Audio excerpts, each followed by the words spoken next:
منڈی بہاؤالدین میں 7ویں محرم الحرام کی نسبت حضرت غازی عباس علمدار کا مرکزی جلوس لالہ زار سے برآمد۔ علم غازی عباس، جھولا شہزادہ قاسم اور شبیہ ذوالجناح کے ساتھ جلوس روایتی راستوں سے ہوتا ہوا امام بارگاہ حسینیہ میں اختتام پذیر ہوا۔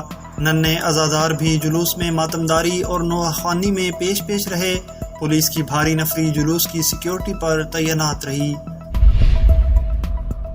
حالیہ میں بھی 7 محرم الحرام کا جلوس برآمد ہوا۔ جلوس کے شرکاء کا نوحہ خوانی و ماتمداری سے شہدائے کربلا کو خراج تحسین۔ جلوس کے راستوں پر ٹھنڈے دودھ اور مشروبات سمیت لنگر حسینی کا خصوصی اہتمام کیا گیا۔ جلوس اپنے مقررہ راستوں سے ہوتا ہوا امام بارگاہ حسینیہ میں اختتام پذیر ہوا۔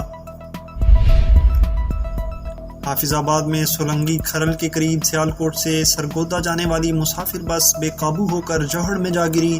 خواتین سمیت 7 افراد جاں بحق، 20 سے زائد زخمی۔ متعدد زخمیوں کی حالت نازک بیان کی جا رہی ہے۔ عینی شاہدین کے مطابق مسافر بس تیز رفتار ڈمپر کو بچاتے ہوئے بے قابو ہوئی اور جوہڑ میں جا گری۔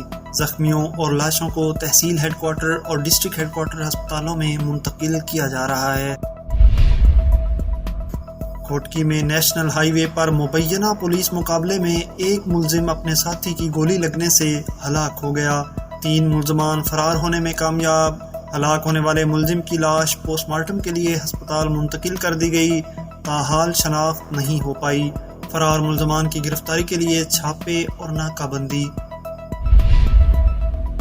منڈی بہاؤالدین کے اساتذہ کا سی ای او راولپنڈی کے ناروا سلوک کے خلاف ضلعی صدر نواز انجم کی قیادت میں پریس کلب کے سامنے احتجاجی مظاہرہ دھرنا دے کر سڑک بلاک کر دی۔ کہتے ہیں سی ای او ایجوکیشن راولپنڈی کو فوری طور پر معطل کر کے اساتذہ پر بنائے گئے مقدمات فوری ختم کیا جائیں، بصورت دیگر پنجاب بھر کے تعلیمی اداروں کی تالہ بندی کر دی جائے گی۔ اور سوات میں ماں کے دودھ کی افادیت کے بارے میں آگاہی واک کا انعقاد۔ کثیر تعداد میں خواتین بھی واک میں شریک ہوئیں۔ ڈی ایچ او سوات کہتے ہیں ماں کے دودھ کا مقابلہ کوئی غذا نہیں کر سکتی، اس سے متعلق آگاہی وقت کی اہم ضرورت ہے۔ بچہ صحت مند ہوگا تو معاشرہ بھی صحت مند ہوگا۔